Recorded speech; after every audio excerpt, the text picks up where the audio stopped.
Big Z Reviews. 1917 is a new war drama from Sam Mendes, and pretty much like the big selling point of it, or a thing that makes it different from any other war movie, is that it seems like it's almost completely one shot, and it is an impressive film. You have a brother in the 2nd Battalion. Yes, sir. Is he alive? And with your help, I'd like to keep it that way. But they're walking into a trap. Your orders are to deliver a message calling off tomorrow morning's attack. If you don't, we will lose 1,600 men. Your brother among them. So this is basically Sam Mendes and Roger Deakins, their baby, and this is a guy, like, he's probably most famous for like the two of the best James Bond films, Casino Royale and Skyfall. And Deakins, he did the cinematography, some amazing movies lately. Like the last one was Blade Runner 2049, which I think he won his first Oscar for. And, the stars of the film, there really aren't many. Like, the two main people are Dean Charles Chapman and George McKay. And they're relatively unknown. But then you'll have, like, kind of bigger actors as, like, the officers that are kind of interspersed throughout. Like, as little kind of cameos. And basically the set of this is that this is 1917, it's a World War I, and then this is a trench warfare between, right now it was focused on between the English and the Germans, I think in France, something like that. And they basically hit the general goes to Dean Charles Chapman and, tells him that his brother's unit of like 1,600 men are about to fall into a trap, and he has to get to them in like a day and stop them from attacking, or they're all going to be wiped out. And then he, at first, like, not knowing what he's signing his friend up for, he also brings George McKay with him, and they have to go on this journey, and all of it is, I guess, they meant that thing. I don't know if it was a joke, but talking with one other director said that it is all one shot, and it's not all one shot. Because there are a couple times they're clear. I think I wouldn't be surprised if it was 4 or 5 edits in the whole film. Because there's clearly a couple times where there's nothing in frame. Like the camera moves and there's a wall there. And that's the perfect place to splice in a cut. And the other time, at one point in the movie where it just goes dark.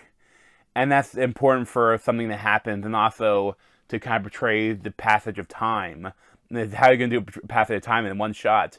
But then, it's, that's where a cut would happen. There's a couple times where I bet they hit a cut there.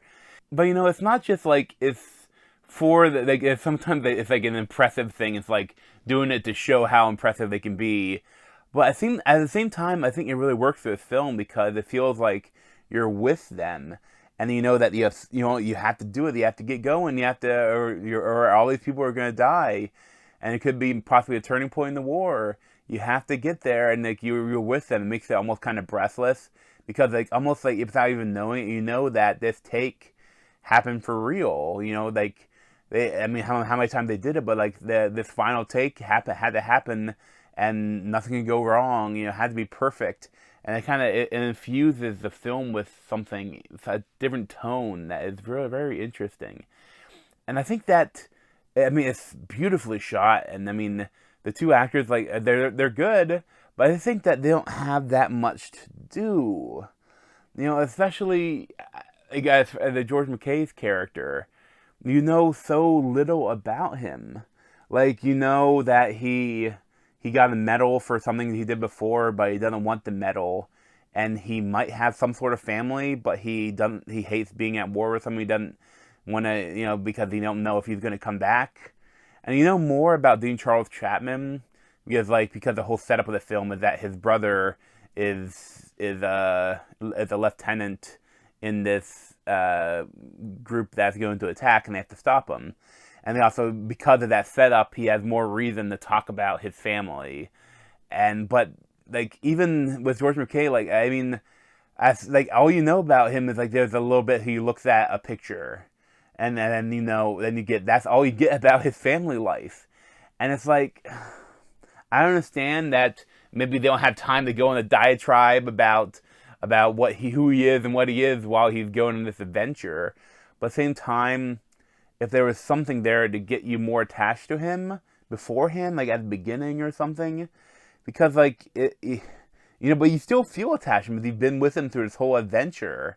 But it's almost like an adventure film instead of a war film. Because a lot of times they may not want to interact with. They don't want to get in a gunfight. They have to get from point A to point B. A gunfight, it just wastes time and might kill them. And so it's very different from most war films, but it's very interesting. But like I said, I don't know if I want to see it again necessarily. I don't think it's a film that you want to rewatch a lot. Like, it's impressive, and it was great seeing it on the big screen, but I don't know if it's how it hold up. Yeah, I'm really not sure about that. But it's just an excellent film that I would definitely recommend seeing if you have any interest in war films and you're interested in World War One. You gotta see it on the biggest screen that you can find. I'd probably give it like an 8.75 out of 10. But thanks for watching. You can check out other playlists in my head and subscribe to me at Z over there. This has been a Big Z movie review. Thanks for watching.